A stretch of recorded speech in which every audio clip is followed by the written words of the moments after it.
আসসালামু আলাইকুম। আজকে আমি শোনাব এক আল্লাহর নেককার বান্দার কাহিনী, যিনি পাপিষ্ঠকে নতুন জীবন দান করেছিলেন।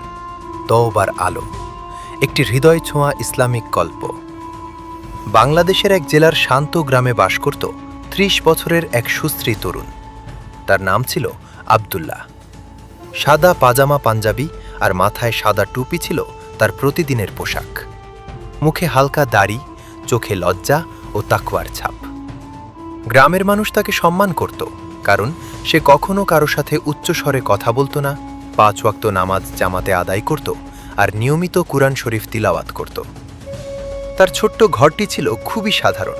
একটি খাট, একটি কাঠের তাক, কিছু ইসলামিক বই আর দেয়ালে টাঙানো কুরআনের আয়াত। কিন্তু সেই ঘরের পরিবেশ ছিল প্রশান্তির, যেন সেখানে দুনিয়ার কোলাহল ঢুকতে পারত না।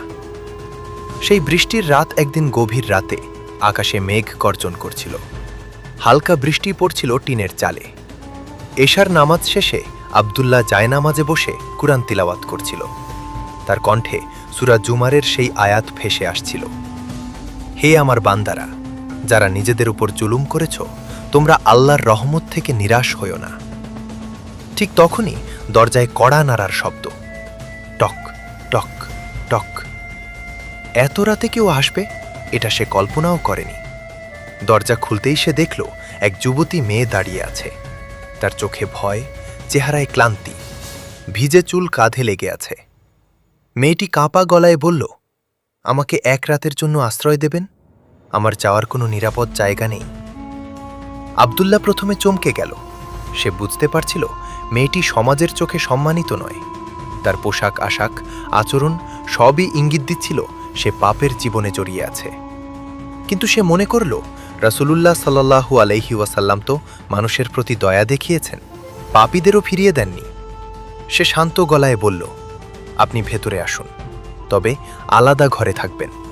আমি দরজার বাইরে থাকব, আপনি নিরাপদ। মেয়েটির চোখে জল চলে এলো।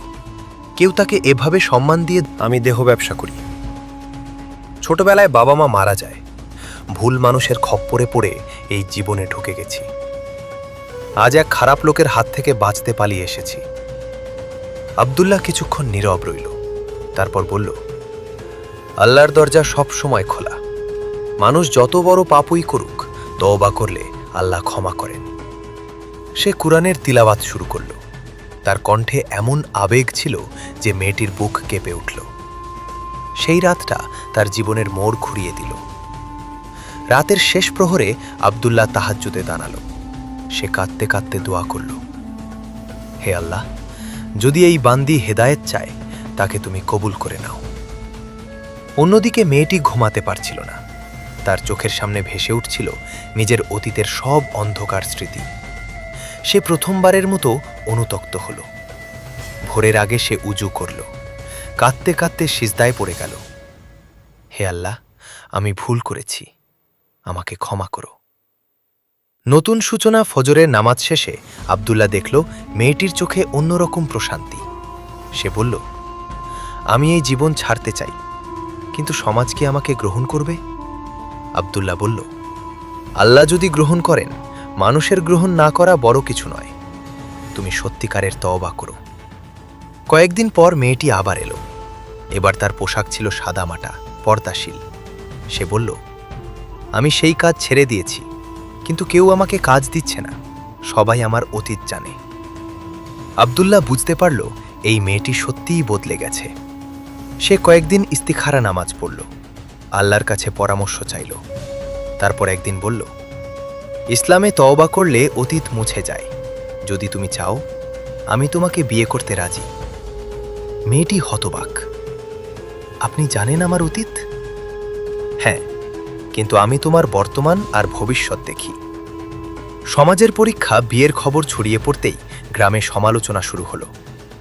এক পাপী মেয়েকে বিয়ে করল, তার ইজ্জত শেষ। কিন্তু আব্দুল্লাহ দৃঢ় ছিল। সে বলতো, যে তওবা করে সে আল্লাহর কাছে প্রিয়। সরলভাবে মসজিদে তাদের বিয়ে সম্পন্ন হলো। ধীরে ধীরে মানুষ দেখল মেয়েটি সত্যিই বদলে গেছে। সে নিয়মিত নামাজ পড়ে, কুরআন শেখে, গরিবদের সাহায্য করে। যারা একসময় অপমান করেছিল, তারাই পরে সম্মান করতে শুরু করল। রহমতের আলো 1 বছর পর তাদের ঘর আলো করে একটি কন্যা সন্তান জন্ম নিল। তারা তার নাম রাখল নূর। এক রাতে নূরকে কোলে নিয়ে আব্দুল্লাহ তার স্ত্রীকে বলল, তুমি আমার জীবনে পরীক্ষা হয়ে এসেছিলে, কিন্তু আল্লাহ তোমাকে রহমত বানিয়ে দিয়েছেন।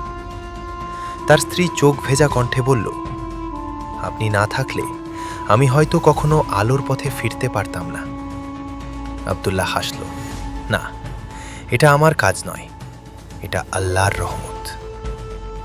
গল্পের শিক্ষা, আল্লাহর রহমত অসীম। তওবা করলে অতীত মুছে যায়। একজন সৎ মানুষের চরিত্র অন্যের জীবন বদলে দিতে পারে। সমাজের কথা নয়, আল্লাহর সন্তুষ্টি আসল সফলতা। গল্পটি শুনে ভালো লাগলে অবশ্যই লাইক, সাবস্ক্রাইব করার অনুরোধ।